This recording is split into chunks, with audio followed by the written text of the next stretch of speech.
Voilà, bienvenue dans ce webinaire qui me tient très à cœur parce que je vais pouvoir y parler de plusieurs sujets euh, qui me, qui me passionnent. C'est des sujets que j'ai pas forcément mis ensemble comme ça souvent. Enfin, c'est encore des sujets en cours d'exploration. Et donc voilà, j'ai eu beaucoup de plaisir en fait à préparer et à mettre ensemble des idées et faire des liens, tisser des liens entre, entre plein de choses qu'il y a dans ma petite tête.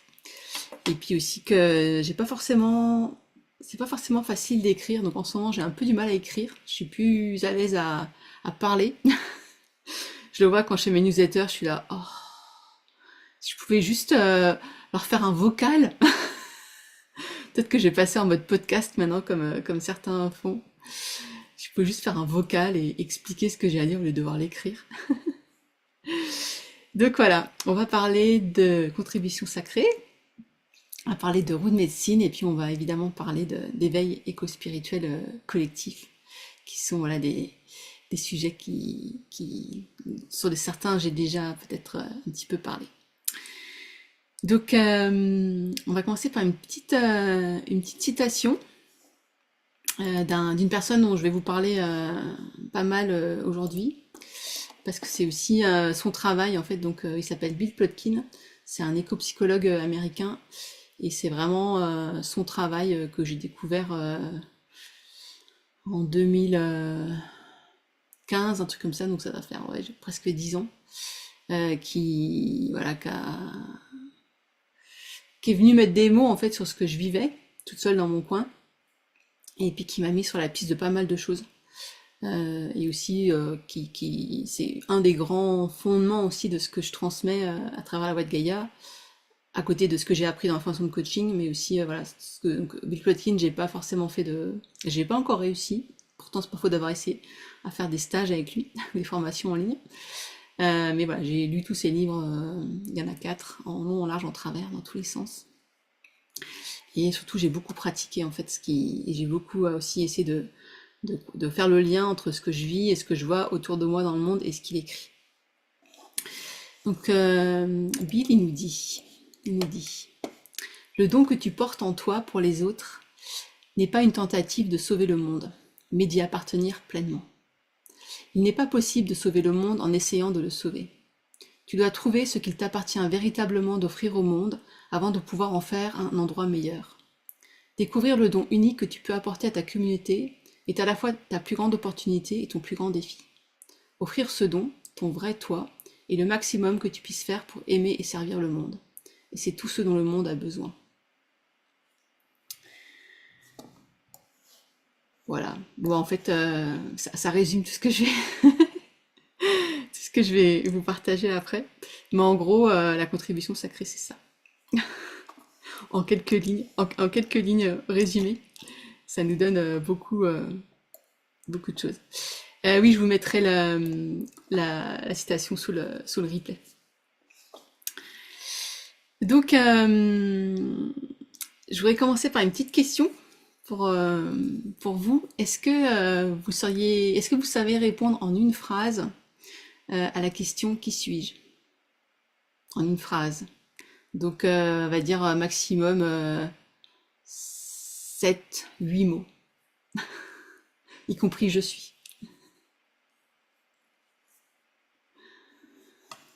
Moi, j'y arrive, hein.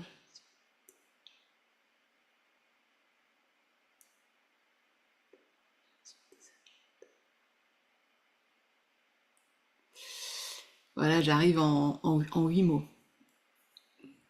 En anglais, c'est encore plus rapide parce que ma contribution sacrée, je l'ai reçue en anglais, donc du coup, c'est il y a des choses qui se perdent dans la traduction française.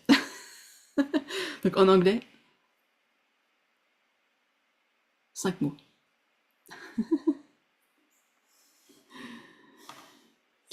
Alors, donc c'est tout le chemin de ces derniers mois. Yes. Est-ce qu'il y en a parmi vous qui savent ou qui ont déjà des pistes, sur comment transmettre qui vous êtes en quelques mots? Et puis aussi, si vous n'avez pas de piste, et pas forcément de réponse, est-ce que c'est une question que vous vous posez? Qui suis-je? Est-ce que c'est une question que vous vous posez? Parfois, souvent, jamais. Est-ce que c'est une question qui vous a fait prendre des décisions radicales, des virages radicaux dans votre vie? Donc yes, je me pose cette question et j'ai du mal à y répondre. Je suis curieuse et expérimentatrice de la vie. Est-ce que c'est une question importante pour vous aussi? Ce serait une curiosité que j'ai. Moi, c'est une question très importante. C'est pour ça que je suis là pour en parler. J'ai l'impression que c'est pas le cas pour tout le monde, mais en tout cas pour moi, c'est très important et yeah, c'est une question importante. La question c'est qui suis-je? C'est une question, pour moi aussi c'est essentiel. Qui suis-je? Et comment est-ce qu'on peut répondre à cette question en une phrase? Donc, allez, 10 mots max. Une phrase qui rassemble tout, qui nous définit, qui nous définit. Et sans laisser de. Où il y a toutes les facettes de qui on est qui sont mises dedans. Ok. Donc je vois que c'est quand même une question qui est importante, une question qui vous parle. Il y en a qui ont déjà des morceaux de réponse ou des réponses. Évidemment, il y a jamais personne qui pourra vous dire si vous avez trouvé la réponse ou pas, c'est vous qui allez. Enfin, en tout cas, mon expérience a été le jour où j'ai trouvé la réponse. J'ai su que c'était la réponse, quoi. J'ai pas, j'ai pas eu besoin qu'on me dise, que quelqu'un à l'extérieur me dise c'est bon, t'as trouvé, quoi. Je l'ai senti à l'intérieur. C'est comme une clé qu'on met dans une serrure, ça a fait clic. Et j'ai fait ah oui, voilà. Et pour un certain temps, c'est une réponse voilà, qui rassemble tout ce que je fais et tout ce qui est important pour moi et qui m'aide aussi à, ça on va en parler après, qui m'aide aussi à me diriger dans ma vie.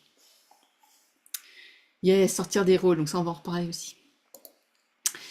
Donc c'est une question donc vraiment centrale pour moi et donc aussi pourquoi j'ai envie d'en parler un peu plus aujourd'hui, c'est que je pense, en tout cas c'est quelque chose que j'observe depuis quelques années, j'en ai déjà un petit peu parlé dans ma newsletter, mais que moi j'ai la conviction ou la croyance en tout cas que c'est parce qu'il y a plein de gens autour de nous qui savent pas répondre à cette question que le monde il est dans l'état dans lequel il est. C'est quand on sait pas qui on est. Et ça, je le dis parce que j'en parle depuis mon expérience, hein, qui peut-être être différente pour vous, mais moi, le fait de ça, maintenant savoir qui je suis, et ben, il peut se passer plein de choses autour de moi, ça m'affecte beaucoup moins. Et surtout ce que disent les autres sur moi, ce qu'on attend de moi, le rôle, etc., que je devrais avoir, etc., etc., ça met tout ça en perspective.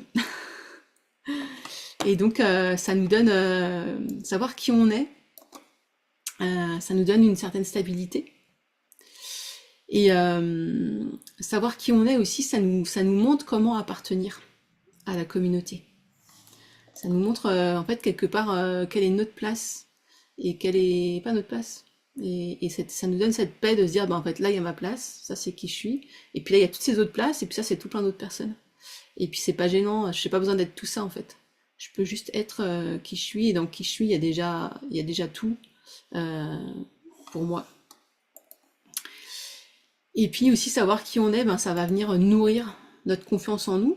Parce que, donc ça on va en parler après, mais une fois qu'on a découvert qui on est, après ben, c'est la fin de quelque chose et puis c'est le début d'autre chose. Mais du coup tout ce processus, ça va venir nourrir notre confiance en nous, ça va venir nourrir notre estime de nous, ça nous sort de la comparaison, ça nous sort du doute. Il y a pas mal de choses sur lesquelles on va arrêter de douter. Euh, Parce que ben voilà, maintenant on a une réponse claire. Et puis aussi, quand on sait qui on est, ça c'est mon côté un peu poétique, je pense qu'on est moins manipulable. Parce que dans qui on est, il y a aussi nos valeurs fondamentales, des valeurs non négociables, qui font juste partie de nous, Et donc, voilà, si je sais qui je suis, et ben, quand on essaye de me dire que je devrais être ça, euh, ça accroche pas, ou ça accroche moins. En tout cas, avec le temps plus on va se familiariser en fait avec qui on est, moins ça va accrocher. Et donc voilà, je me dis, si on était dans une société, dans un collectif, composé d'êtres humains qui savent qui ils sont, il y aurait plein de choses qui se dérouleraient pas du tout comme ça. Parce que du coup, il y aurait beaucoup plus de personnes qui confiance en elles, qui ont une certaine estime. On n'a pas besoin de moins besoin de consommer pour pouvoir se sentir important. On n'a pas besoin d'avoir une grosse voiture pour sentir qu'on existe, ou une grosse maison. Notre statut social, du coup, il est moins important. Parce que, en fait, un statut social, c'est pas qui on est. C'est une étiquette. Euh, qui on est, ça transcende et ça dépasse. C'est indépendant du statut social qu'on peut avoir. Ça, si on y reviendra. Et donc, juste, je vous raconte un petit peu mon histoire aussi pour que vous voyez un petit peu d'où je viens. Et en fait, ce que je vous partage, ça part vraiment de mon expérience et voilà, de choses aussi que j'ai pu explorer, lire et faire l'expérience depuis donc, toutes ces années. Et donc moi j'ai trouvé, donc là, enfin on m'a donné la réponse à cette question dans ma première quête de vision. Donc c'était en 2021. Donc c'était donc voilà, au début j'ai reçu ces mots, ça m'a vraiment touchée. J'ai pas vraiment su quoi en faire. C'est comme on me donne un instrument de musique et puis si on m'explique pas comment en jouer, ben faut apprendre à jouer de l'instrument de musique. Mais voilà, je vois maintenant avec tout ce qui a suivi et tout ça, je vois que à quel point et j'en avais fait la demande. Donc avant la quête de vision, j'avais demandé à recevoir ça. Et j'étais déjà en train de chercher, j'étais déjà en quête depuis plusieurs années avant. Donc c'est pas sorti du chapeau comme ça non plus. Euh, et donc voilà, donc en ce moment, je suis vraiment, mon chemin, c'est d'incarner en fait cette réponse. Parce que qui on est, après il y a aussi comment est-ce qu'on l'incarne et comment est-ce qu'on le vit au quotidien. Et justement comment on va commencer à se défaire de tous ces autres rôles temporaires qu'on avait adoptés pour pouvoir fonctionner, survivre, s'en sortir dans notre monde. Mais donc maintenant que je sais qui je suis, il y a tout un travail en fait de recalibration, de réorganisation de toute ma vie par rapport à qui je pensais devoir être et puis qui je suis réellement. Et comment donc c'est ça qui va petit à petit prendre le dessus par rapport à tout le reste. Euh, et donc voilà, c'est une question qui, comme le dit souvent Olivia, qui a une réponse simple, mais pas facile. Donc c'est vrai, c'est très simple, mais c'est pas facile à vivre. Et c'est aussi une question à laquelle on ne peut pas répondre seul. Vous voyez, moi dans mon expérience, c'est vraiment ça. Il a fallu que il a fallu que j'ai des miroirs, il a fallu que j'ai des personnes autour de moi qui me renvoient des morceaux et que finalement quelqu'un mette ensemble toutes les pièces du puzzle et me donne les mots. Alors certaines personnes, elles sont capables de trouver les mots pour elles-mêmes, mais moi par exemple c'est pas quelque chose que je suis capable de faire pour moi-même en tout cas. Et du coup c'était quelqu'un d'autre qui a vu et qui donc c'est ça fait partie de qui est cette personne et du coup qui a pu me transmettre ces mots. Et puis on a aussi besoin, on peut pas dans répondre à la question, il y a trouver la réponse et puis il y a aussi vivre la réponse. Et donc dans ces deux parties, voilà, on a besoin des autres. On a besoin de cheminer, on a besoin de miroirs humains et aussi, ça on va en reparler, autres qu'humains. On a besoin des miroirs de la nature, le miroir de la nature qui nous renvoie des choses de nous et surtout, je dirais, d'être dans des contextes qui sont en dehors de notre culture habituelle, en dehors de notre quotidien. Parce que dans notre quotidien, on nous renvoie ce qu'on sait déjà.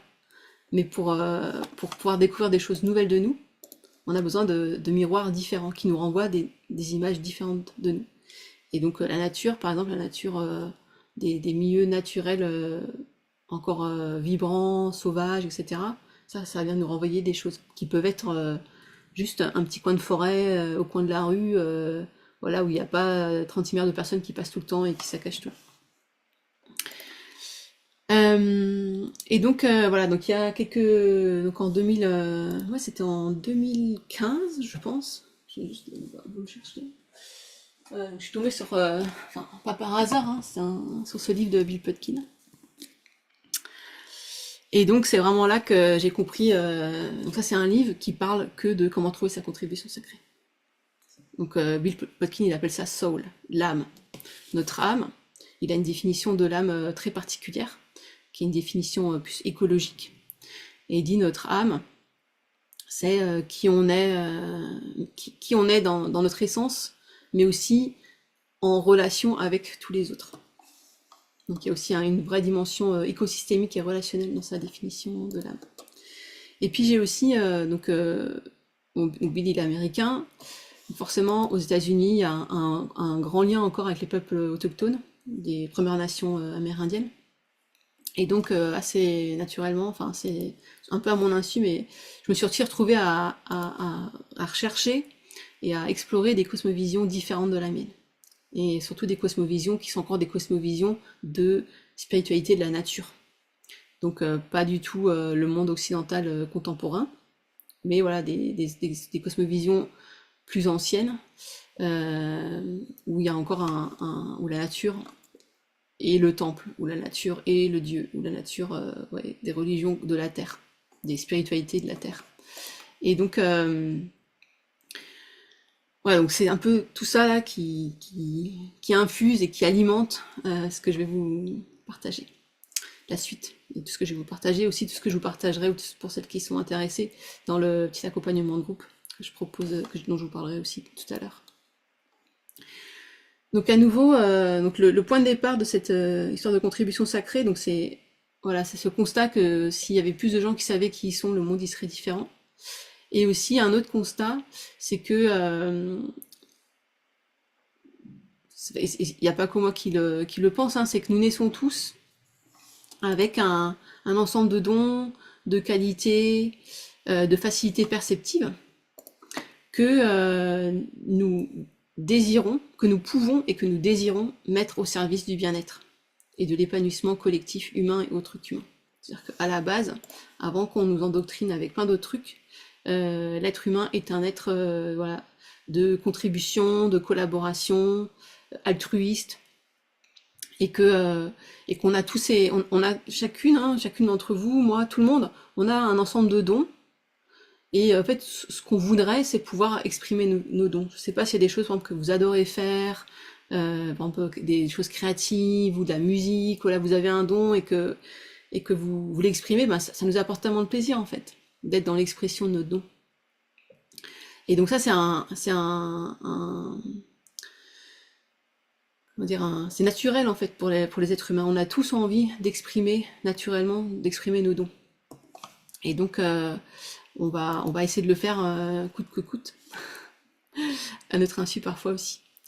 Et aussi, donc moi ma vision de la chose, c'est qu'on est avec ce potentiel en fait de dons et de qualité et voilà, on a tous un mode de fonctionnement un petit peu différent. Et pas qu'on est pour accomplir quelque chose. Donc c'est un peu la différence entre contribution sacrée et mission de vie. La mission de vie, c'est un peu comme je suis né pour accomplir ça. En fait, non, je suis né pour accomplir rien du tout.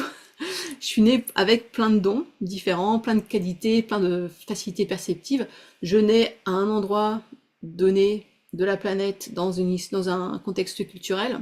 Et après, tout ça, ça fait que je vais en faire quelque chose. Mais si Vanessa, j'étais née, je sais pas, 30 ans plus tôt, dans une famille différente de la mienne, bah, j'aurais les mêmes dons, mais je les exprimerais différemment. Je serais peut-être pas des sommets. Je serais peut-être autre chose. Donc c'est pas comme si on était né et qu'on avait une destinée, c'est ça qu'on devait faire, quoi. Non, on est né avec tous ces potentiels, et puis comment est-ce qu'on va exprimer ces potentiels? Et évidemment, dedans, on va rentrer plein de choses, y compris la chance et la malchance. La chance d'être au bon endroit au bon moment. Et parfois la malchance de pas être au bon endroit, pas au bon moment. Et donc cette histoire voilà, qu'on a ce désir d'exprimer nos dons, nos potentiels et tout, c'est quelque chose aussi que j'ai retrouvé dans d'autres cosmovisions. Donc moi toujours là, j'aime bien aller voir un petit peu chez les peuples amérindiens et aussi les cosmovisions dans les Andes. Et donc il y a un peu moins d'un an là, j'ai commencé à me former, j'ai commencé un processus de connexion profonde à la nature avec John Young. Donc c'est le compagnon de Sarah Fontaine, je sais pas pour celle qui était là au sommet. Et il a développé un modèle de connexion profonde à la nature qui s'appelle les 8 Shields. Et donc il partage dans un des modules de la formation du processus les 5 besoins fondamentaux selon la nation Anishinaabe. Donc ça c'est une nation, je crois, du Canada. J'ai pas vérifié. Donc ça c'est des choses qu'ils avaient entre guillemets découvert ou qui étaient une évidence dans cette culture-là. Donc le premier besoin c'est d'être vu, reconnu par les autres. Donc c'est des cultures très, très collectives aussi. Donc le besoin d'être vu, reconnu. Le deuxième besoin, d'être entendu et compris. Troisième besoin, de contribuer. Vous voyez déjà là, il y avait cette notion de contribution. On a ce désir de contribution qui est naturel, qui est spontané. Quatrième besoin, être valorisé pour le simple fait d'exister. Donc juste le fait d'exister, c'est déjà quelque chose qui a une grande valeur. Et le cinquième besoin, appartenir. Le besoin d'appartenance. Donc je sais pas, en tout cas moi, tous ces besoins-là, ils me parlent énormément. Ils me parlent beaucoup plus que le fait de gagner beaucoup d'argent ou, ou je sais pas, ou avoir 400 000 followers sur Instagram. Voilà, ce besoin d'être vu, reconnu, d'être entendu, compris, de contribuer, d'être valorisé pour le simple fait d'exister, d'appartenir. Je pense que c'est des choses qui nous parlent. Enfin, je serais curieuse d'avoir vos retours dans le chat. Quelque chose qui nous parle. Et aussi, voilà, moi je regarde un peu en arrière dans mon passé, il y a aussi des moments où en fait, voilà, ce besoin par exemple, d'être reconnu, pour moi c'est un besoin très très fort. Et j'ai pu avoir tendance en fait à le pathologiser, à me dire non mais j'ai une blessure, alors qu'en fait non, j'ai pas du tout une blessure, c'est un besoin naturel. Mais qui est pas reconnu dans les contextes sociaux, culturels, dans certains contextes dans lesquels j'ai pu évoluer. Et du coup, évidemment, il ressort plus fort. Mais dans d'autres contextes humains, de culture humaine, où ces besoins ils sont pris en compte, ben en fait, on n'a même pas l'impression qu'on en a besoin en fait. C'est une évidence. On appartient, on est vu, on est écouté, on est reconnu, on est valorisé. Donc voilà, tout ça pour vous dire que donc, le besoin de contribuer, c'est vraiment un besoin naturel. C'est un besoin qu'on a tous. Et parfois, voilà, ben on est plus ou moins en contact avec ses besoins, comme on peut être en contact, voilà, écouter ses besoins, c'est une grande discussion aussi du moment dans certains milieux, hein. Mais voilà, donc être en contact avec ce besoin de contribuer. Parfois, on le met un peu de côté. Ou alors on le remplace par autre chose, ou on se trompe, mais en fait, c'est un besoin de partager, voilà, de contribuer, de donner au collectif. Contribuer dans le sens donner au collectif. D'où d'ailleurs, pourquoi il y a autant de gens qui font du bénévolat. Il y a une tonne de personnes qui font du bénévolat. Si on n'avait pas du plaisir à faire des choses bénévolement, d'ailleurs les trucs, moi dans ma vie j'ai eu des expériences de bénévolat mais qui ont changé ma vie, qui étaient exceptionnelles. J'ai fait ça juste pour le plaisir de contribuer en fait. Juste pour le plaisir de nettoyer une plage, et j'attendais rien en retour. Donc voilà, quand on regarde le nombre de gens qui font du bénévolat tout le temps, ça parle aussi de ce besoin naturel qu'on a.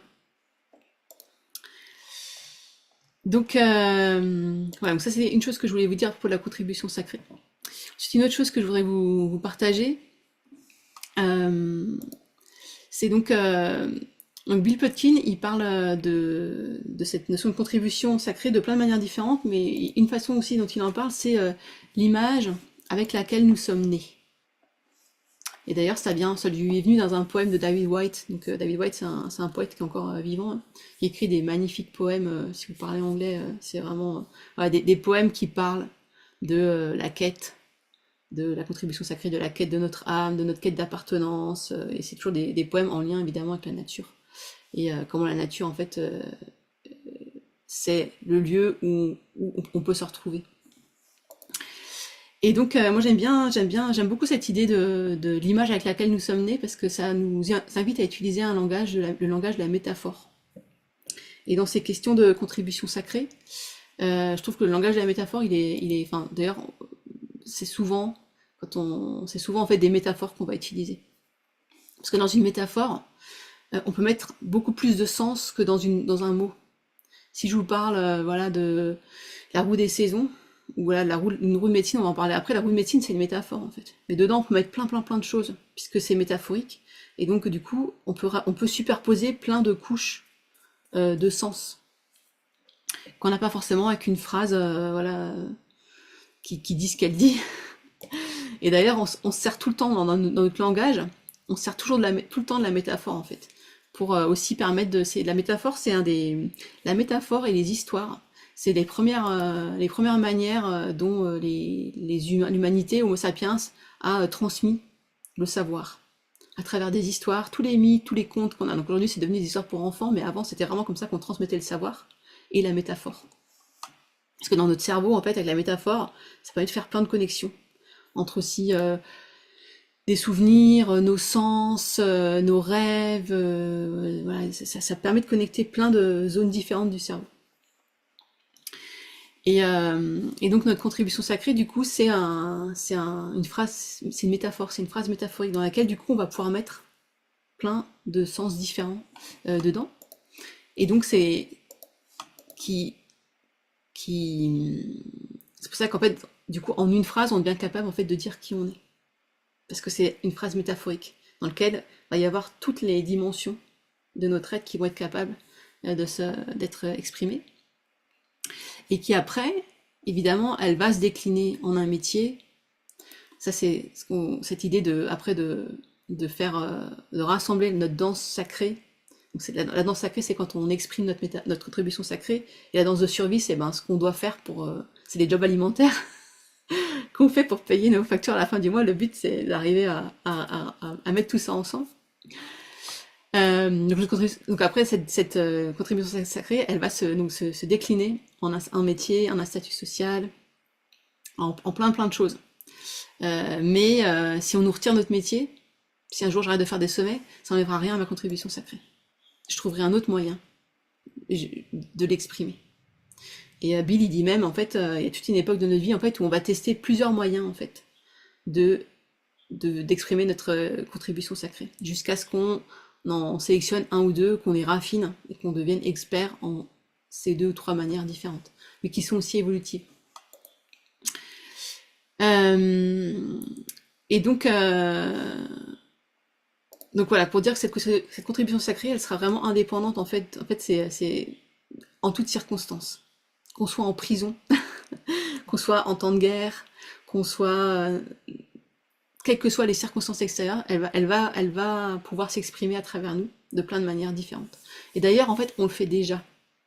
On le fait déjà plus ou moins consciemment. Qu'on en ait conscience ou pas, on va la vivre partiellement, en fait, notre contribution sacrée. Même si les gens qui se posent jamais leurs questions, il y a comme une partie de leur vie, dans leur personnalité, dans leurs préférences, dans leurs loisirs, des choses comme ça, où ils vont exprimer leur contribution sacrée, parce que c'est plus fort que nous, en fait. On a ce besoin, ce désir naturel de réaliser notre plein potentiel. Mais voilà, moi, mon idée, ce que je pense, c'est que si on l'exprime pas pleinement, il y aura toujours une part d'insatisfaction, en fait, qui va rester. Il y a toujours quelque chose qui va manquer à notre vie. On va toujours, voilà, il y aura toujours quelque chose qui manquera. Et peut-être c'est aussi ça qui explique ce besoin de toujours plus qu'on a dans la société de consommation occidentale, de toujours plus, parce qu'en fait, on est à la recherche de quelque chose qu'on pense être extérieur, alors qu'en fait, c'est intérieur. Et donc aussi le fait qu'on n'ait pas complètement clarifié notre contribution sacrée ou qui on est, du coup, ça garde toujours cette espèce de fragilité à la manipulation, à l'influence, avec ce doute qu'on a sur voilà, qui suis-je, où je vais, etc. Donc ça nous rend fragiles. Donc dans toutes mes explorations et dans toutes mes lectures aussi, je me suis rendu compte que dans plein de sociétés, communautés humaines, autres que la communauté occidentale, on avait développé des pratiques pour soutenir les personnes des communautés à, parfois on dit devenir humaine. Devenir humain dans certaines formes de parler. Par exemple, chez certaines nations nord-amérindiennes, on dit becoming fully human. Donc devenir pleinement humain. En fait, on peut pas devenir pleinement humain si on ne devient pas pleinement nous-mêmes. Et je pense qu'il y a aussi il y a dû y avoir un problème de traduction parce qu'il y a des mots qui étaient utilisés dans ces langues-là qu'on n'a pas, nous, en anglais ou en français. Et du coup, quand ils ont traduit, ça a perdu certains trucs, ça a rajouté d'autres choses. En fait, c'est devenir pleinement, oui, devenir pleinement ouais, humain, quoi, un être, se réaliser pleinement. Et donc, voilà, comme exemple, il y avait donc la pratique des non-médecines. Et il y a plein de rituels et de cérémonies en fait dans lesquels on va donner un nom. Donc les personnes elles peuvent avoir plusieurs noms en fait. Elles peuvent avoir le nom dans la communauté, et puis elles peuvent avoir leur nom de médecine, et puis elles peuvent avoir plusieurs noms. Donc chez nous en France, on a un nom, puis après parfois on a un prénom, puis parfois on en a d'autres, mais qui veulent pas. Enfin, parfois d'ailleurs, c'est rigolo de regarder la signification de notre prénom. Ça nous apprend plein de choses. J'ai eu une discussion avec une cliente justement récemment, on parlait de sa contribution sacrée, puis elle me dit, mais en fait, tu sais quoi? Mon prénom, ça veut dire ça. Puis bah, ma foi, on tourne autour du pot depuis je sais pas combien de temps. En fait, on a regardé ton prénom, on l'aurait su tout de suite. Donc il y a quand même quelque chose qui fait que nos parents, ils choisissent pas par hasard notre prénom, quoi. Il y a dans certains prénoms, hein. Si on arrive à retrouver la signification, ça peut nous apporter des informations là-dessus. Et puis il y avait aussi donc tous ces rites de passage qui aidaient en fait les personnes petit à petit à prendre leur place dans la communauté, où on marquait en fait les passages et la maturation psychologique, psychique des personnes, et aussi le changement de leur rôle dans les communautés, et puis aussi des rites d'initiation, donc qui étaient voilà, des pratiques pour permettre aux personnes de mieux se connaître. En fait, c'était notre psychothérapie, mais de l'époque, évidemment qui se passait dans la nature et avec le grand mystère, quoi. Donc dans notre société, donc on a perdu tout ça. Et en plus, elle a un certain notre forme de pensée occidentale, elle a un certain penchant, on va dire, pour la norme, les normes. On normalise tout et l'homogénéisation. Et donc ça, c'est pour des raisons, voilà, moi je dirais plutôt économiques, parce que plus on normalise, plus on homogénise, plus on peut faire des marges. On fait des économies d'échelle. Donc du coup, tout ça pour dire que on n'est pas dans un contexte culturel aujourd'hui en France ou en Europe qui soutient ce processus de découverte de soi-même et de nos dons et de qui on est, et après l'expression de ce plein potentiel. On va nous dire, fais ce métier-là pour voilà, gagner beaucoup d'argent, pour machin, enfin voilà. Le nombre de personnes qui font quelque chose dans leur vie, alors que ça les tue de l'intérieur, mais parce que voilà, il faut maintenir, et puis aussi, et aussi parce que parfois il faut juste survivre économiquement. Et donc on n'a pas tous les mêmes niveaux de privilèges qui nous permettent de pouvoir faire ce qu'on a vraiment envie de faire. Donc, et donc, en plus de ce contexte culturel, donc pas du tout favorable, il y a aussi voilà, tous les conditionnements qu'on va avoir, on en a parlé tout à l'heure, qui vont nous empêcher en fait d'accéder vraiment à qui on est. Donc mais ça aussi, après dans l'accompagnement, on rentrera plus dans le détail là-dessus sur vraiment le détail du processus. Mais en gros, voilà, on a tous ces conditionnements sociaux, donc bon, moi, voilà, en tant que féministe, il y a les stéréotypes de genre. Il y a toute nos loyautés familiales. Dans ma famille, ça se fait comme ça.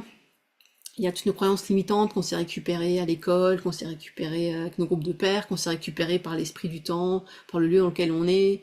Toutes des choses voilà, qui font qu'on pense devoir être cette personne, alors qu'au fond, nous, on l'est pas. Et donc voilà, c'est un peu ces histoires de crise de la trentaine, crise de la quarantaine. Tout d'un coup, les gens, ils se réveillent et ils font exploser leur vie parce qu'ils se rendent compte qu'en fait, ils ont construit une vie qui leur ressemble pas et ils sont malheureux. Ils ont tout ce qu'il faudrait avoir pour être heureux, mais en fait, à l'intérieur, c'est la mort. C'est le désert. Et puis après, il y a aussi nos psychotraumatismes aussi qui peuvent nous empêcher d'accéder.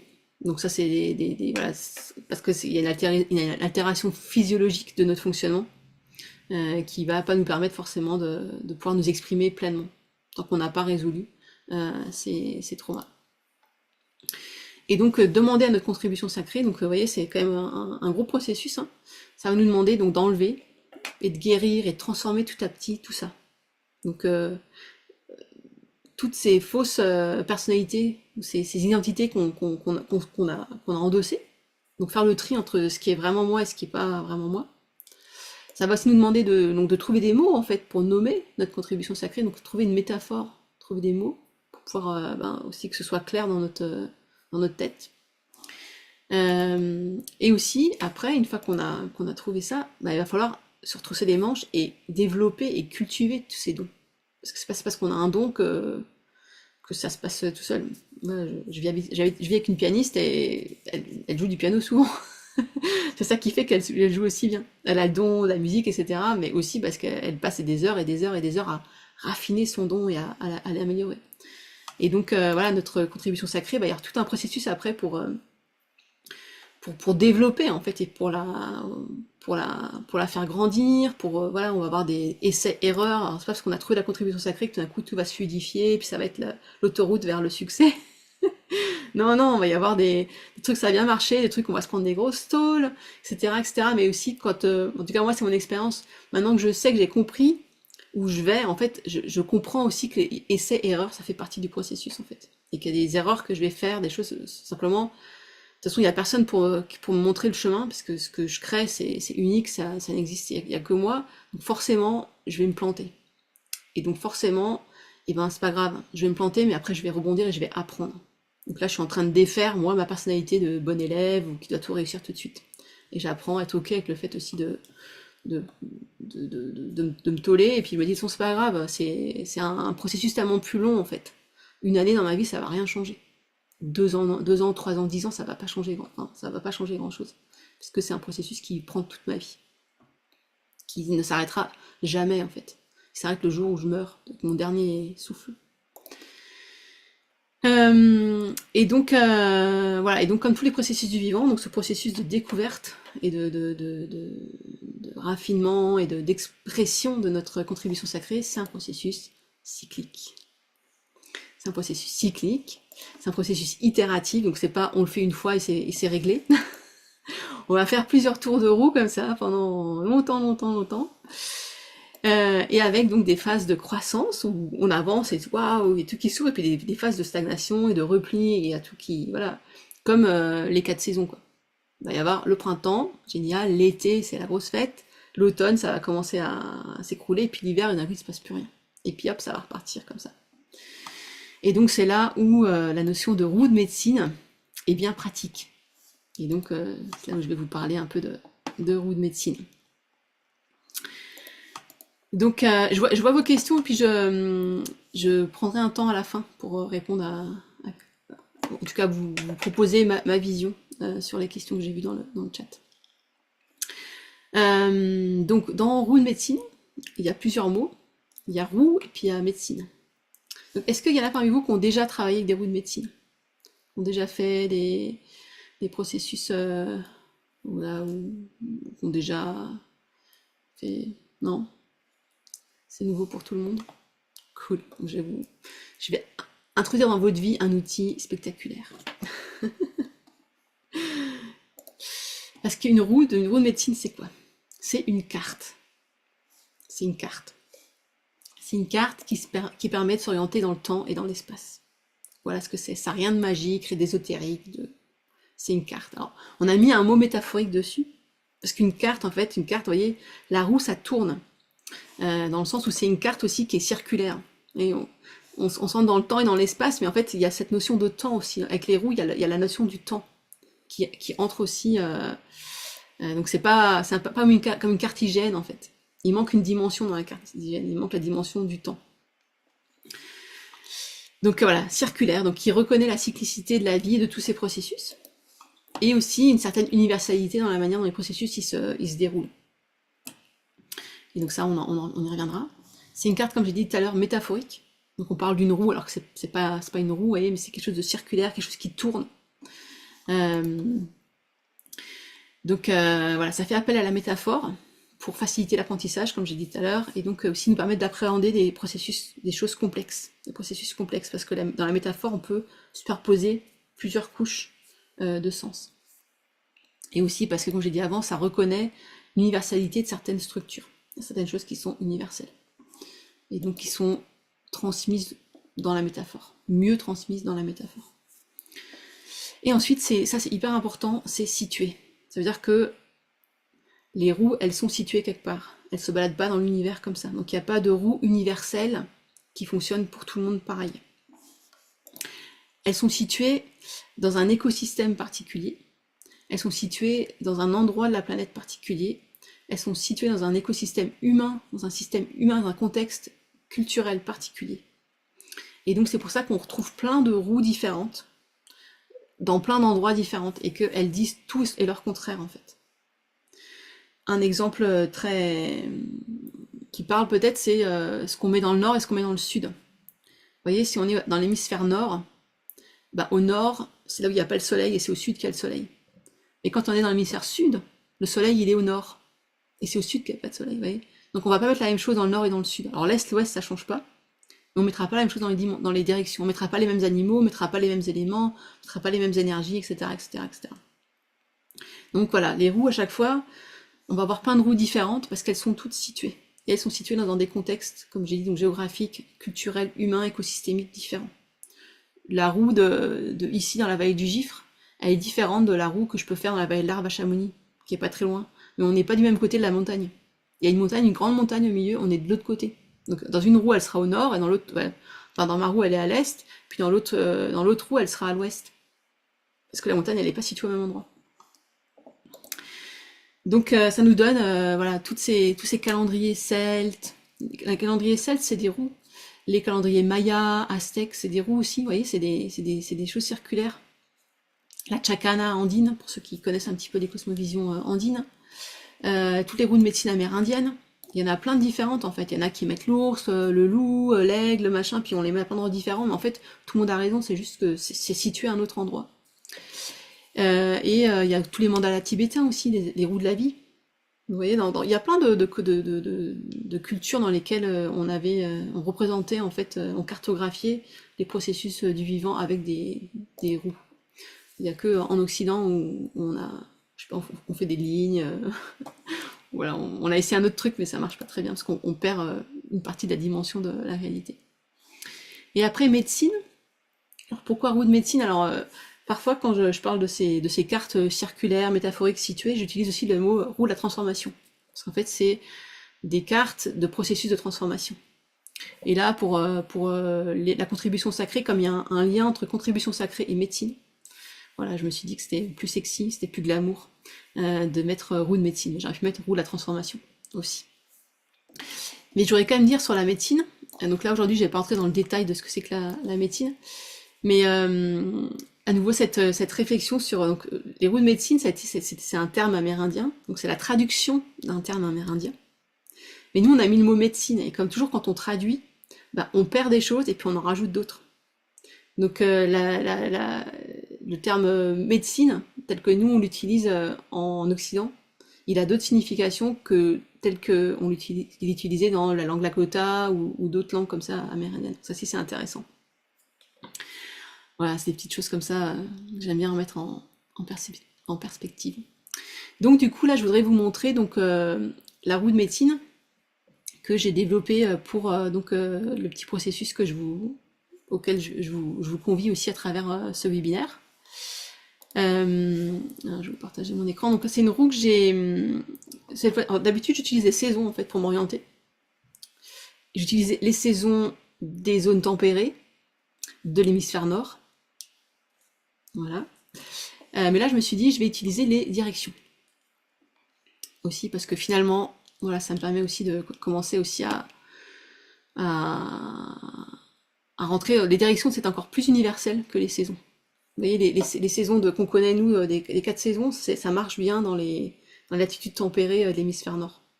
Puis après, ben, si on est ailleurs, dans les tropiques, on peut plus utiliser les 4 saisons, c'est différent. Puis quand on est, par contre, le nord, l'est, l'ouest, etc. Par contre, ce qui se passe dans chaque direction, ça dépend aussi de où on se situe, quoi. Mais voilà, j'ai pris ce référentiel-là. Et puis on aura la possibilité d'en discuter en long, en large, en travers dans l'accompagnement, si vous venez dans l'accompagnement. Alors, voilà à quoi elle ressemble. Donc, dans comme toute roue, on peut rentrer dans une roue par n'importe quel endroit. Donc, on a souvent l'habitude de rentrer par l'est, mais vraiment, on peut rentrer par n'importe où. Puisqu'en fait tout est lié, et de toute façon on passera par toutes les cases. Donc il n'y a pas de début, il n'y a pas de fin. Ça c'est quelque chose aussi de la pensée cyclique, c'est qu'en pensée cyclique, il n'y a pas de commencement, il n'y a pas de fin. Il n'y a que éternelle transformation. Mais ça vient toujours de quelque part, et ça continue vers autre chose. Ça se transforme, c'est tout. Donc on rentre dans la roue par où on veut. Là, je vais rentrer par l'est, parce que c'est pas, non, par le, qu'est-ce que j'ai fait? Ah, qu'est-ce que j'ai fait? Attendez, est-ce que je me suis trompée? Est, sud. Ah ouais, on rentre par l'est, c'est ça. Donc là, dans le processus que je vous propose, on va rentrer par l'est, parce que je veux que vous ressortiez par l'est aussi. Voilà, pour x, y raison. Donc par l'est. Donc à l'est, j'ai placé, en tout cas en ce qui concerne ce processus d'exploration de la contribution sacrée, j'appelle ça la porte du souvenir. Donc c'est tout ce qui est nos joies enfantines, tout ce qui relève de notre enfance, de nos dons, de ce qui fait sens pour nous. Et donc ça, c'est des choses qu'on va explorer dans cette partie-là de l'accompagnement. En théorie, mais surtout en pratique en fait. Donc je vais vous faire sortir, on va passer un peu de temps dans l'écran, mais aussi beaucoup de temps dehors en fait. Et c'est vraiment ce miroir du vivant en fait qui va vous permettre, puis d'autres pratiques que je vais vous suggérer. Vous aurez tout une liste de propositions et après vous pourrez piocher dans ce qui vous parle. Parce qu'il n'y a pas qu'une seule manière en fait de récupérer toutes ces informations-là. Et la qualité de l'Est, c'est la qualité de l'inspiration en fait. Vous voyez, c'est ce nouveau jour, on inspire. C'est nouveau début, donc c'est aussi qu'est-ce qui nous inspire dans notre vie. Ensuite, on va continuer à tourner. Donc au bout d'un moment, on a fait un peu dans l'Est, voilà, on a récupéré un peu d'informations, tout ça, puis on passait dans le Sud. Dans le Sud, j'ai placé les terres ancestrales. Alors ça, ouais, c'est un peu différent, parfois on met les ancêtres dans le Nord. Moi j'ai mis dans le Sud, les ancêtres. C'est tous les dons dont nous avons hérité. C'est tous nos lignées, tout notre héritage. Et c'est aussi notre alignement énergétique. Donc c'est vraiment cette idée de linéation, de lignée, aussi, et nous aussi comment on s'aligne. Et donc là, la qualité du Sud, ça va être l'alignement. Et donc on va aller regarder dans nos vies tout ce qui est aligné et pas aligné, tout ce qui... Voilà. Et comment est-ce qu'on recrée l'alignement dans nos vies. Après, on va continuer parce que la roue, elle va continuer à tourner, hein. Qu'on soit prêt ou pas prêt, la roue, elle va continuer à tourner. On va partir dans l'Ouest, et l'Ouest, c'est l'endroit où il y a toutes les médecines. Donc c'est notre médecine personnelle, donc avec laquelle on est avec certaines médecines, c'est des dons médicinaux, et puis aussi les récoltes de toutes les épreuves qu'on a traversées. Donc dans notre vie, on traverse des épreuves, et en traversant ces épreuves, on crée de la médecine. Moi là, j'ai traversé un burn-out, donc je suis en train de créer de la médecine autour du burn-out, que j'aurais pas pu créer si j'avais pas vécu un burn-out. Et là, la qualité, c'est la dévotion. Donc c'est cette notion de... Voilà, voilà, c'est la qualité, en tout cas, que je mets souvent à l'Ouest, la qualité de la dévotion. Et après, dans le Nord, donc j'appelle ça au cœur du rêve. Et là, donc c'est nos grands rêves, nos visions, et c'est aussi notre essence en fait. Qui on est dans notre essence, c'est un peu cette image de la graine. Le Nord, c'est l'hiver, c'est la graine. Donc c'est qui y a dans notre essentiel, qu'est-ce qu'il y a. Et là, la qualité que je propose d'explorer, c'est la qualité de la présence. Et puis la route continuant à tourner, et ben après on repart dans l'Est. Et puis évidemment, ce qu'on va voir dans l'Est, eh ben, on va voir des choses nouvelles qu'on n'avait pas vues avant, parce que on est passé par le Sud, par l'Ouest et par le Nord. Ça nous a ouvert les yeux sur des choses nouvelles, qui nous permettent de voir des choses nouvelles à l'Est. Et puis comme ça, toute notre vie en fait. On va faire le tour toute notre vie, parce que la roue elle tourne tout le temps. Il y a des nouveaux souvenirs qui vont réapparaître. Même moi, là, tout à l'heure, voilà, je sais nommer ma contribution sacrée, mais j'ai une prise de conscience par rapport à un truc qui s'est passé dans mon enfance, que j'avais pas forcément, que j'ai pu remettre en lien par rapport à ma contribution sacrée. Mais ça m'est revenu comme ça, quoi. Alors, ça faisait longtemps que j'ai pu penser à cet événement. Et donc voilà, on va tourner comme ça. Et notre contribution sacrée, c'est l'ensemble de tout ça, en fait. C'est quand on a réussi à récupérer de l'information là-dedans. Et qui est-ce qu'il y a au centre de la roue? Eh ben, c'est chacune de nous individuellement, en fait, qui sommes au centre de notre roue. Donc la roue, elle va... Donc dans la théorie, elle est pareille pour tout le monde, mais dans la pratique, elle va être très différente pour chacune. Parce que c'est vous qui êtes au centre.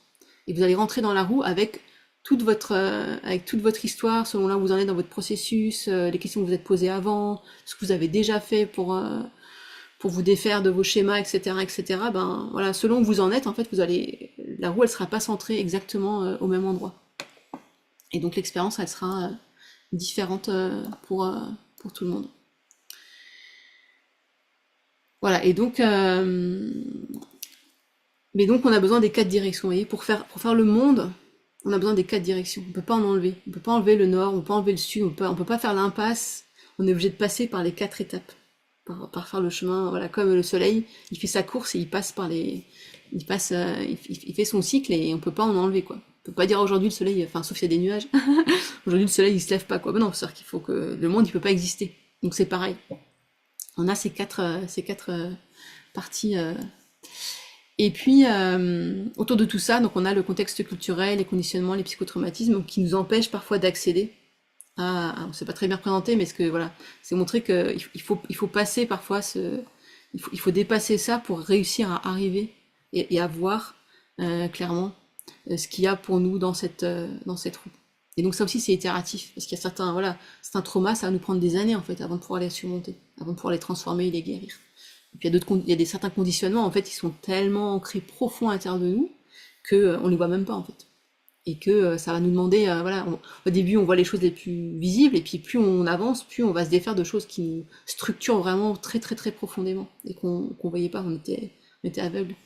C'est pour ça aussi qu'on a besoin d'avoir le miroir des autres. Voilà.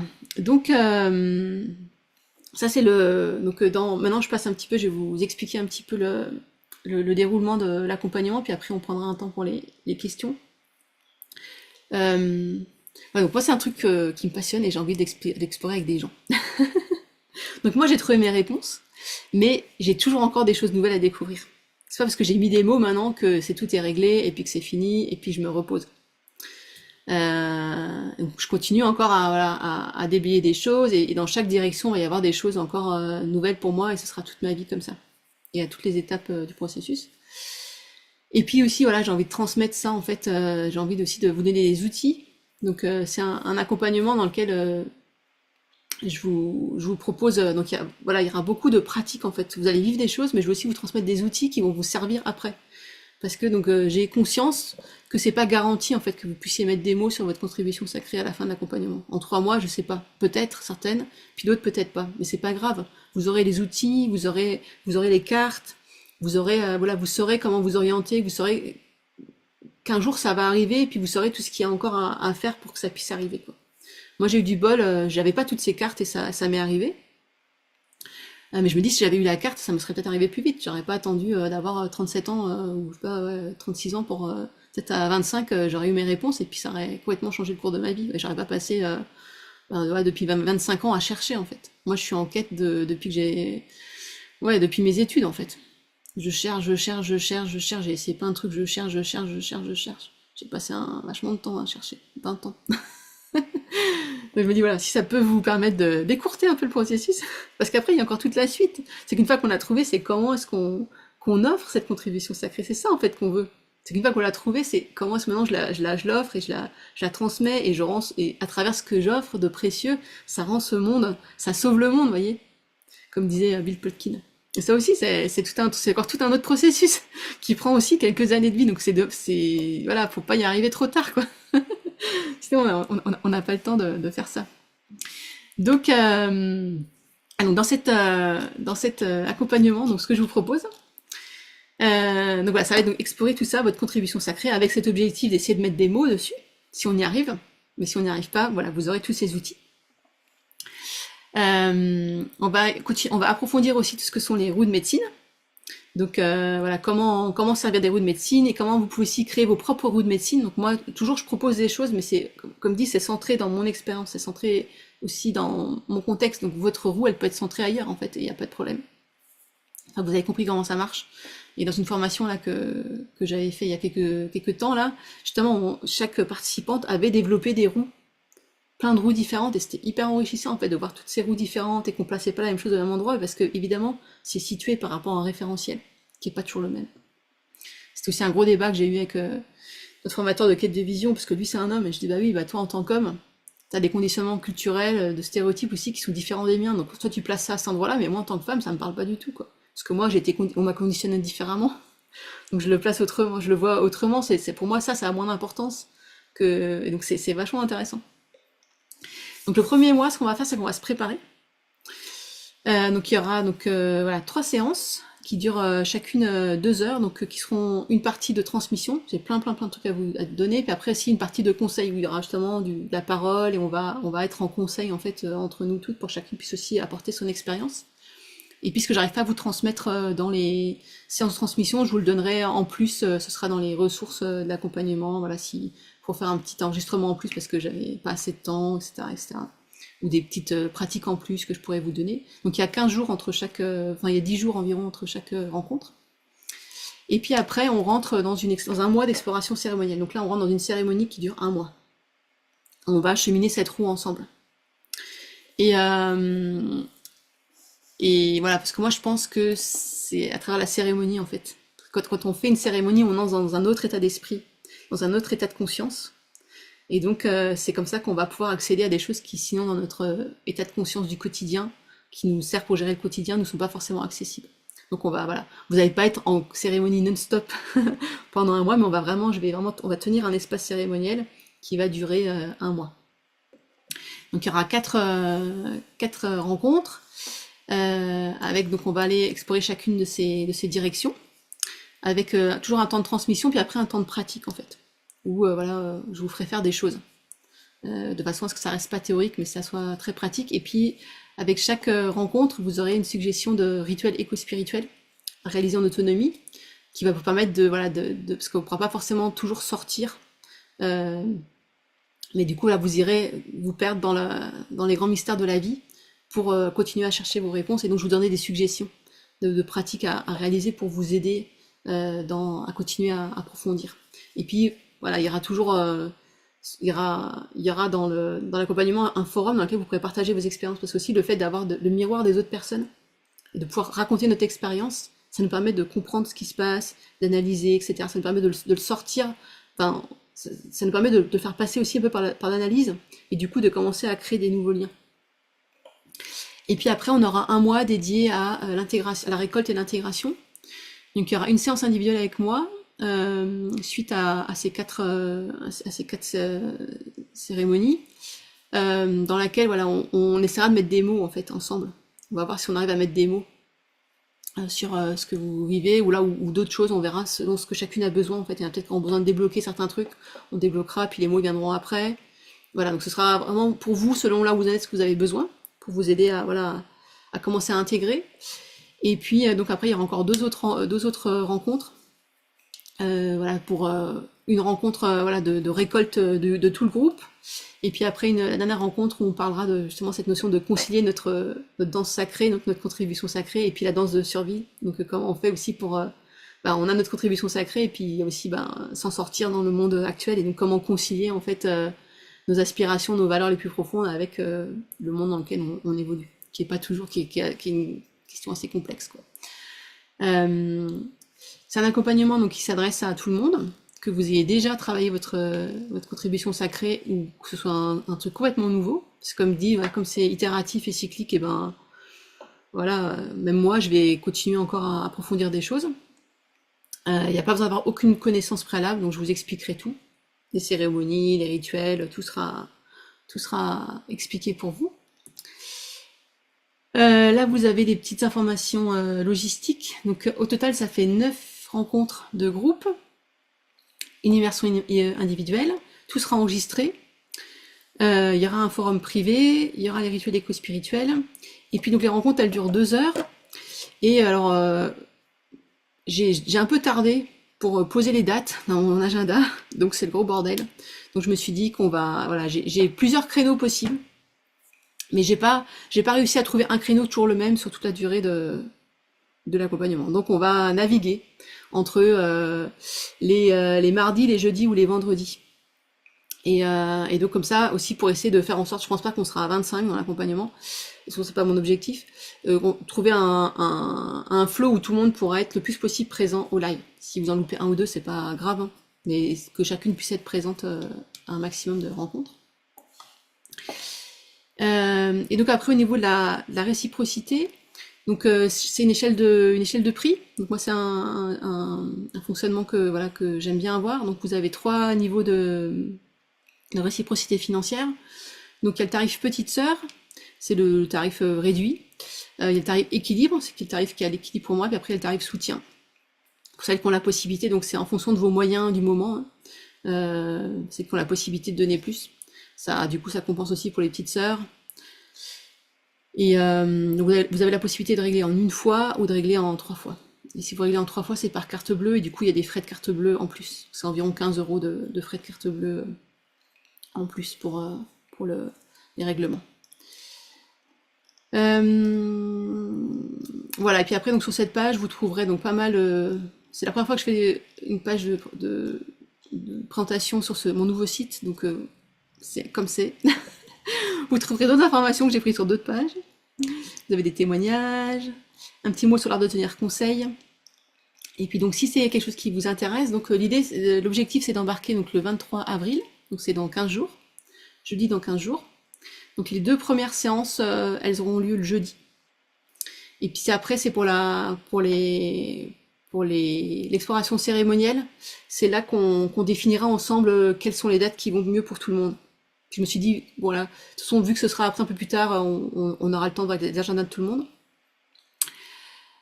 Donc il y a si vous êtes intéressé, donc tardez pas trop, pour que j'ai le temps aussi de tout préparer, de faire votre onboarding. Donc il y a un questionnaire, normalement, j'espère que ça marche. Yes.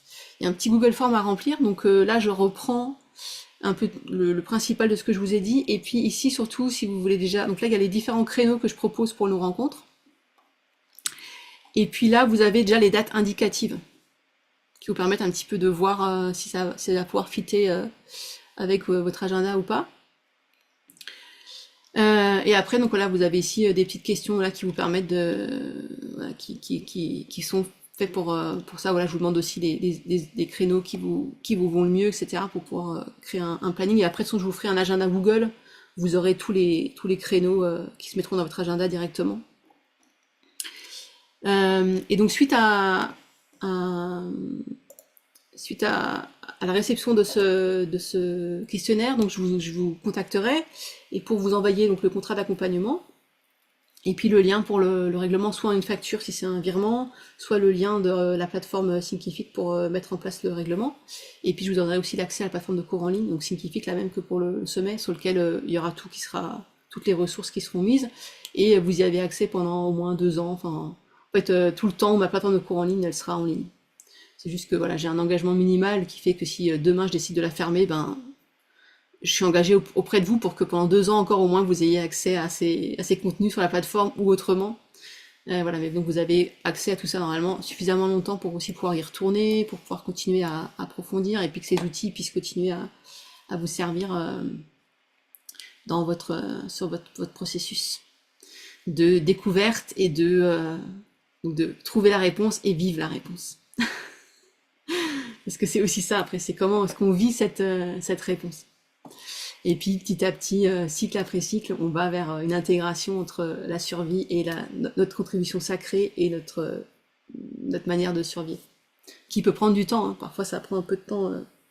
Voilà, même Bill Plotkin, ça lui a pris un sacré paquet d'années, en fait, avant d'arriver à concilier sa contribution sacrée et sa survie économique dans le système.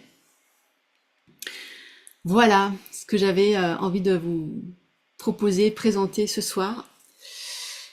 Donc on a le temps pour des questions. Si vous avez des questions, n'hésitez pas, ou des partages.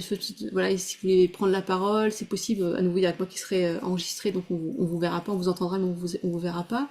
Et puis sinon, il y a le chat aussi si vous voulez poser des questions sur ce que j'ai partagé, sur ce que vous venez d'entendre. Je serais curieuse de savoir si ça résonne pour vous. Si peut-être il y a des choses qui n'étaient pas claires, ou des choses que vous aimeriez que je complète. 19h37, on est même en avance, donc on a encore le temps. C'est bien, pour une fois, on va finir à l'heure. Et puis comme ça, je vais aller dans le chat les questions qu'il y avait. Yes, belle découverte de la roue.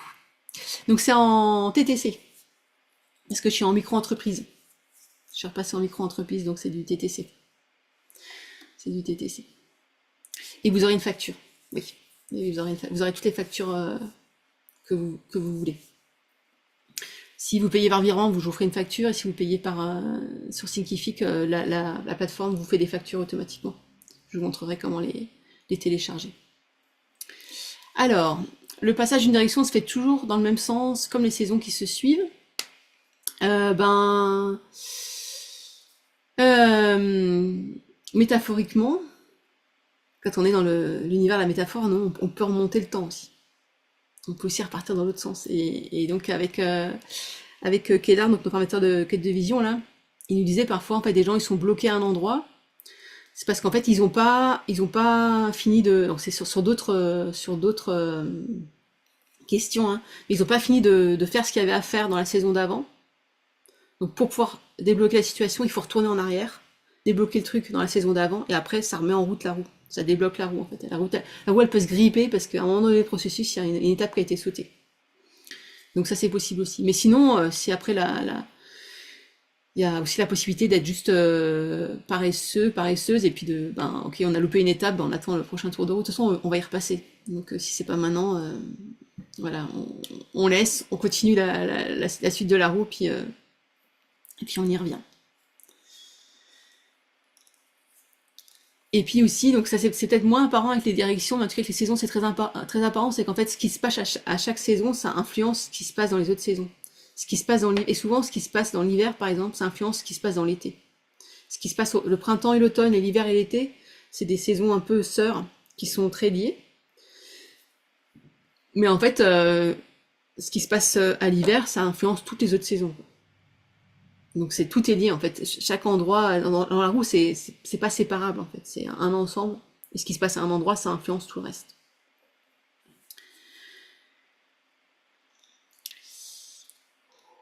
Alors, donc il y avait une super question là. Moi, je ne sais pas distinguer entre mes dons et les dons que j'ai développés pour survivre dans ma famille, société, etc. Des pistes. Donc oui, c'est pas facile.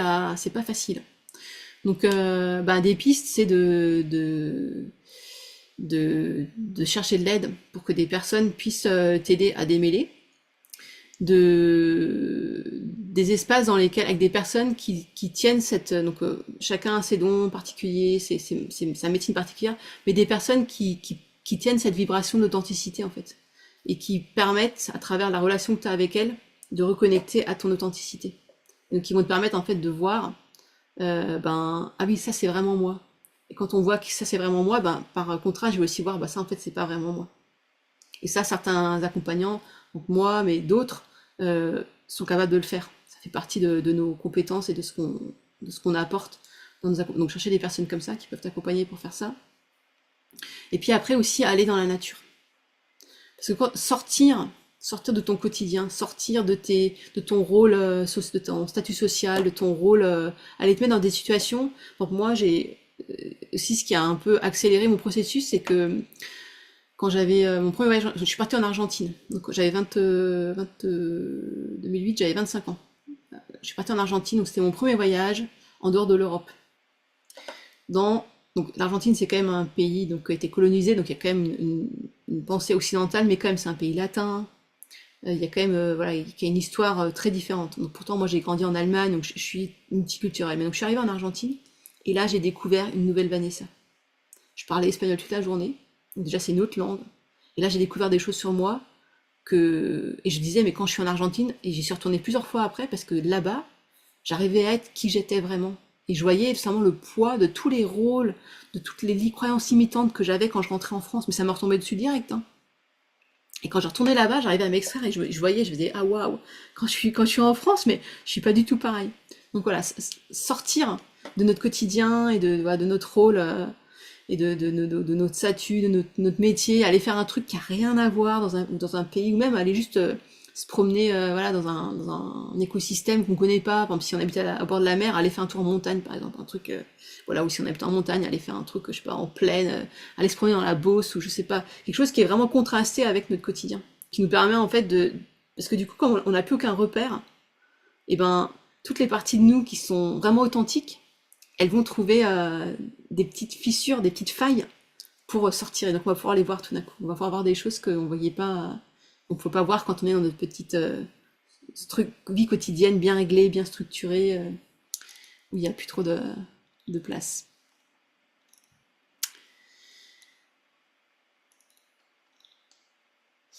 Yes, après il y a un autre partage là sur C'est intéressant de voir certaines choses comme des besoins et non des blessures.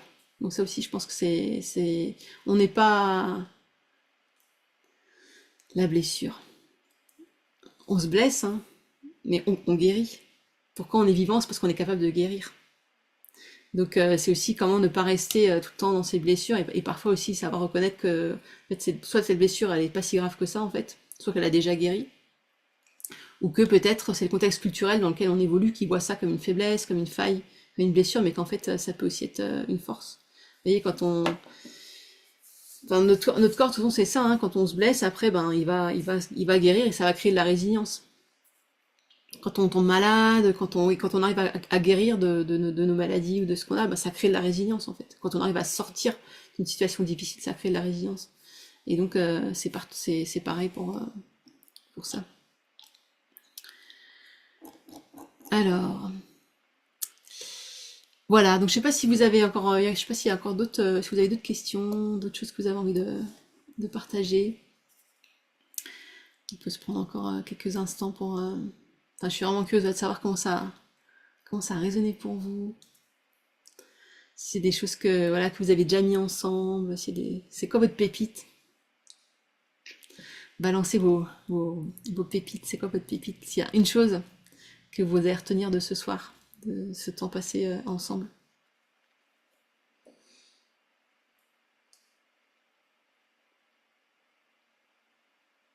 La parole. Mhm. Il y a quelque chose que je retiens dans ce que tu as dit en évoquant la roue. Euh, alors, je me suis pas manifestée quand tu as demandé, mais j'ai déjà fait une initiation aux médecines, mais sans l'avoir pratiquée. On m'a transmis des infos sur l'enseignement, j'ai lu des bouquins aussi chamaniques, mais je l'ai pas moi-même expérimenté avec ce que j'avais à y mettre dedans. Mais par contre, il y a quelque chose qui résonne, c'est que là, je traverse une fin de burn-out. En tout cas, je suis dans la période plutôt de guérison d'un burn-out. Avec la sensation, quand tu l'as dit, que en fait, j'avais demandé ce qui m'arrive là, en allant chercher à travers les enseignements chamaniques, justement, à découvrir davantage qui je suis. Et cet alignement que je cherchais, que j'avais perdu, je ne savais pas avoir perdu à l'époque. Là, aujourd'hui, je comprends l'avoir perdu. Et grâce à cet atelier que tu nous as proposé, j'ai la sensation de voir un peu mieux les pièces du puzzle s'imbriquer en me disant, OK, il y a 2 ans, j'avais demandé. Et du coup, je traverse ce que j'ai traversé là avec autant de fatigue et de doute et plein de trucs pour aussi me permettre d'aller comprendre quelle est ma contribution sacrée. Mhm. Et ça me fait vraiment chaud au cœur. Il y a quelque chose qui est presque qui se guérit en soi de déjà le comprendre. Mhm. Mhm. Donc merci. Merci pour ton partage. Yes, le burn-out, c'est tellement un exercice d'alignement.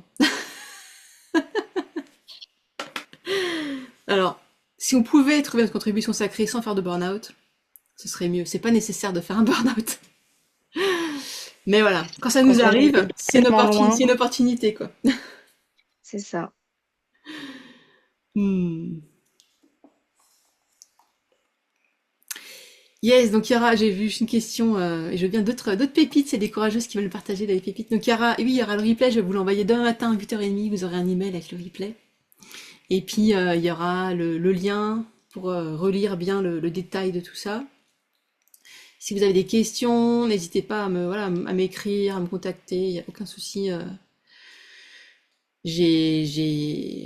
Mon idée, c'est que que tout le monde se sente bien, donc que vous ayez toute l'information que vous avez besoin pour vraiment pouvoir décider si c'est le bon accompagnement pour vous ou pas. Il n'y a aucune pression à devoir s'engager, mais voilà, j'ai envie que si vous choisissez de venir dans l'aventure, que vraiment vous vous sentiez super enthousiaste et que voilà, vous ayez confiance et que vous dites ça va être trop bien, il va se passer plein de trucs cool, parce que j'ai envie de passer un bon moment aussi.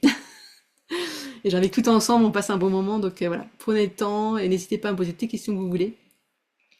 Je suis entièrement à votre disposition pour répondre. Pour répondre.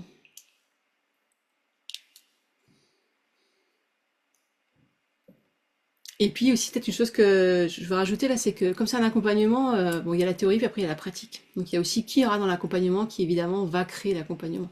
Le groupe qui va se constituer, ça va aussi faire que ben la manière dont il se déroule aujourd'hui, elle est unique et elle se passera qu'une seule fois. Donc c'est pas dans le sens où j'ai la théorie, j'ai plein de théories qui est prévue, mais je vais aussi adapter en fait à qui j'ai en face de moi et laisser de l'espace pour que toutes les super surprises qui se passent quand on se met ensemble, elles puissent aussi avoir lieu, quoi.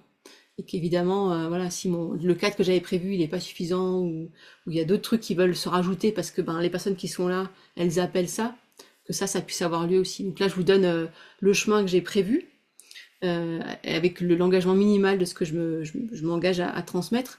Mais voilà, et après, je serai aussi complètement à l'écoute de qui y aura dans le groupe et de ce qui va émerger. Voilà, s'il y a bon à voir. C'est ça aussi qui est chouette. C'est pour ça que je voulais faire sous forme d'accompagnement, pour laisser vraiment cette place aussi à l'individualité de chacune, de venir, et puis voilà, peu importe où vous en êtes dans votre cheminement, de voir que on va s'enrichir mutuellement en fait. Et on n'a pas besoin d'être homogène. C'est comme aller, on fait une classe avec plusieurs niveaux dans la même classe.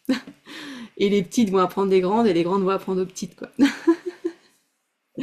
On va faire comme ça, comme dans les écoles des petits villages, là où il y a un seul niveau pour tout le monde. C'est comme ça. Donc ça, je pense, enfin, en tout cas, moi, j'aime bien. Ça va, ça va aller, ça va être plus riche. Et aussi, voilà, pour laisser la place à ces effets de miroir. Ces effets de miroir qui sont super importants, parce qu'évidemment, bon, si vous venez dans l'accompagnement, forcément, il y a un effet de miroir avec moi, mais aussi après entre participantes. Parce que moi, je suis un miroir, mais je reflète pas tout, en fait.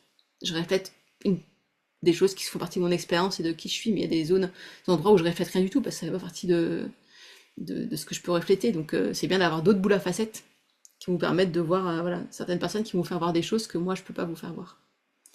Ça c'est aussi l'avantage de faire ça en groupe. Et de pas faire ça en formation derrière son écran tout seul avec ses petites pensées. D'avoir tout ce groupe et tout le partage et ce qu'on va apprendre. Voilà, j'espère qu'il y aura beaucoup voilà, de partage. Il y aura le forum pour vraiment pouvoir partager vos expériences. Pareil, on trouvera un moyen d'avoir un forum qui fonctionne pour tout le monde, de façon à ce que tout le monde puisse partager voilà, et qu'il y ait cette interactivité aussi qui vient enrichir et nourrir toute votre exploration. Et puis, il n'y a pas de... Vous pouvez pas rater, en fait. C'est ça aussi qui est pratique, c'est que du coup, il n'y a pas d'examen à la fin. Je sais que vous aurez tous les éléments dont vous avez besoin pour continuer à cheminer, voire vous aurez déjà, voilà, vous aurez des mots. Et puis voilà, après si vous avez des mots, de toute façon c'est que le début de la suite, hein, donc c'est quelque chose qu'on pourrait faire pendant 10 ans. C'est un programme qui pourrait durer 10 ans. Voilà, est-ce qu'il y a encore d'autres questions, d'autres partages? Je me sens encore épuisée par les événements du quotidien, les souvenirs du passé, les émotions que j'apprends à accueillir. L'accompagnement est très demandant en présence et en énergie, j'imagine. Ça, c'est toi qui décides. On peut faire un accompagnement. Moi, les accompagnements que j'ai faits, je pouvais pas. Il y en a un sur sur une rue de médecine que j'ai fait. C'était aux États-Unis. C'était un horaire où je pouvais jamais être là. 2 heures du mat. Bon, je vais bien faire un effort. 5 heures du mat, 11 heures du soir, 2 heures du mat. No way, jamais quoi. Du coup, j'ai tout fait en replay. C'était génial. Par contre, j'étais super active dans le chat, dans le forum. Et je parlais avec les gens, tout ça. Et voilà, du coup, j'écoutais les trucs quand ça m'arrangeait. C'était aussi à l'époque, c'était quand j'étais vraiment dans le creux du burn-out, là. J'écoutais tout en replay comme ça m'arrangeait. Quand il y a des parties qui m'ennuyaient ou qui m'intéressaient pas, je mettais en accéléré, je passais à la suite. Et du coup, je me suis fait mon accompagnement et à ma sauce. Et puis dans le forum, je posais mes questions et je partageais mes expériences et je mettais des photos, etc. Et finalement, donc ça c'est à chacune de voir. Moi, je serai là à toutes les rencontres. Il y aura toujours au moins moi qui sera là, qui viendra qui pourra. Je me dis que quitte à être devant l'écran, autant que ce soit avec des gens vivants, mais aussi voilà, si pour vous c'est trop demandant, trop exigeant pour l'instant et que vous préférez écouter tout en replay avec des écouteurs en allant vous promener dehors, c'est une possibilité aussi. Enfin, en tout cas, les replays sont là aussi pour ça. Donc il n'y a pas il y a pas la manière d'en bénéficier. C'est au contraire chacune. Ça c'est pour tous mes accompagnements, c'est pareil. C'est vraiment, je vous invite à chacune le faire vôtre et y participer comme c'est écologique et ergonomique pour vous. Il y en a pour qui ça va être dans le forum, il y en a pour qui ça va être vers tous les lives. Euh, il y en a qu'on n'entendra jamais, il y en a qu'on entend tout le temps. Ça, voilà, c'est chacune qui. Et ça aussi, enfin, je vous le redirai, c'est important, en tout cas que vous vous sentiez libre d'écouter qu'est-ce qui, qu'est-ce qui est bon pour vous. Puis pas des fois, finalement, on n'avait pas prévu de venir et puis on vient quand même. Puis des fois, on avait prévu de venir et puis on loupe la séance. Et puis c'est ok. Voilà. Par contre, ce que je pense quand même, c'est voilà, le fait d'être porté par le groupe, donc ça dure 3 mois. Hein. Voilà, si c'est pour faut se dire, je m'inscris pour écouter les replays dans 6 mois, non, c'est pas la peine. C'est aussi pour avoir une interaction et rencontrer des gens et pendant 3 mois avoir un petit peu de disponibilité quand même pour pouvoir y participer à la manière qui convient. Mais là, ce sera vraiment vivant du 23 avril au 17 juillet. Après, voilà, les contenus resteront en ligne, mais ce sera moins. Enfin, ça prendra une autre forme de vie. Donc il n'y a pas de minimum. Enfin, bon, ce serait quand même cool qu'il y ait plus qu'une personne, parce que sinon après c'est un accompagnement individuel. Mais s'il n'y a qu'une personne, on fera un accompagnement individuel et à ce moment-là, on réorganisera un peu le truc différemment. Mais je pense pas qu'il y aura qu'une personne. Et le maximum, ben, je sais pas, on va voir. Je pense pas que, enfin, voilà, de ce que je vois, le nombre d'inscrits au webinaire, tout ça, on sera pas à 50, on sera pas à 25. On sera, voilà, je pense, j'aimerais qu'on soit entre 4 et 8, quoi. Ce serait bien. Après, aussi, moi, comme il y a des séances individuelles, je peux pas prendre 15 personnes parce que ça me fait 15 séances individuelles. Et ça rentre plus après dans mon emploi du temps. Donc, de toute façon, voilà, je m'étais dit 8, voilà, 10, mais bon, 10, je pense qu'on va être entre 4 et 8. C'est un bon. Souvent, mes accompagnements de groupe, c'est ça. Et c'est un bon nombre, je trouve, c'est bien. Parce que du coup, on a aussi assez d'espace déjà, pour que chacune puisse partager. Et puis toutes se rencontrer, en fait. Parce qu'après, au bout d'un moment, parfois, j'ai fait des accompagnements avec plus de 25 personnes, mais là, en fait, on rencontre pas enfin, on n'a pas le temps en 3 mois de créer du lien avec tout le monde. Alors que là, dans ces groupes plus petits comme ça, on crée plus de liens et c'est aussi l'idée, c'est qu'après vous puissiez continuer aussi à cheminer ensemble, vous soutenir mutuellement dans le processus une fois que l'accompagnement est terminé, que vous ayez des gens, des partenaires, des binômes d'exploration, quoi. Parce que vous avez cette culture commune, toutes les deux vous êtes dans cette idée, je cherche ma contribution sacrée et tout, et donc vous pouvez continuer à vous rendre des comptes, voilà, pendant les mois, les années à venir. C'est aussi ça l'idée, donc ce sera pas un grand groupe. Et puis voilà, moi aussi en ce moment avec mon état post-convalescent de burn-out, j'arrive pas à tenir l'espace pour plus que, enfin voilà, 8 personnes, c'est bien, c'est bien, je me sens, c'est bien. Après, c'est pareil, je commence à saturer. Avant, je savais faire 50, maintenant j'y arrive plus. À part, moi les sommets c'est un peu différent. Mais voilà, même voilà, le sommet là, c'était pas un sommet à 5000 personnes comme j'ai pu faire par le passé, là j'étais pas capable de tenir l'espace pour autant d'énergie. Donc, on sera un petit groupe. Voilà, je sais pas s'il y a encore d'autres questions, d'autres partages. C'est presque l'heure. Donc, si vous avez envie de mettre un petit mot de la fin dans le chat, un petit mot voilà, qui résume une petite image, une petite métaphore, qui résume comment vous vous sentez là en cette fin de webinaire.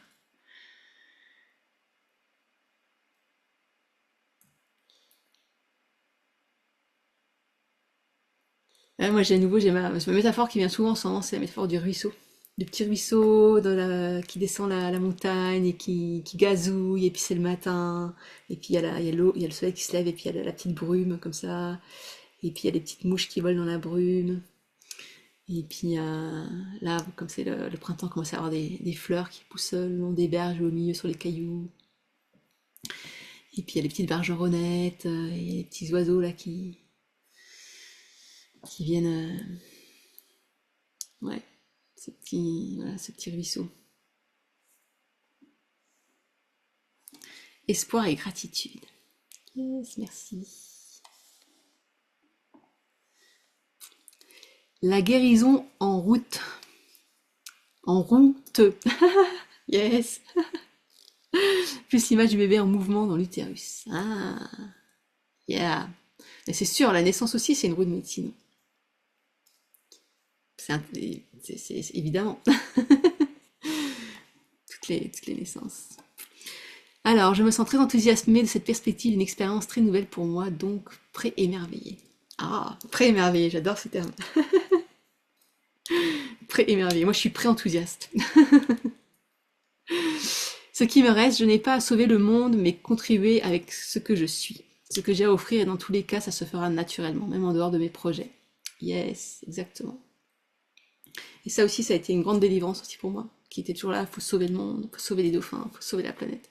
En fait, de me rendre compte que c'est en étant vraiment, réellement, mais réellement qui je suis, c'est pas facile d'être vraiment qui on est, qu'en fait, on pourra avoir la plus grande, c'est comme ça qu'on pourra sauver, s'il y a quelque chose à sauver. En tout cas, qu'on pourra avoir le plus grand impact, la plus grande contribution. Et donc, c'est comment, après, voilà, c'est comment retrouve le chemin vers ce qu'il y a là-dedans, là, sous ces vêtements, sous cette peau. Et pas que, parce qu'évidemment, c'est relationnel, hein. C'est lié avec tout ce qui nous entoure. Hmm. Voilà, merci d'être resté avec moi jusqu'au bout. Merci pour votre présence, pour votre participation à ce webinaire. Je vous souhaite une très belle fin de soirée, une bonne infusion de tout ça. Et voilà, s'il y a quelques questions que ce soit, surtout n'hésitez pas. Et puis ce sera un grand plaisir de cheminer en petit comité pour celles qui en ont envie, jusque mi-juillet. Belle soirée et puis à bientôt.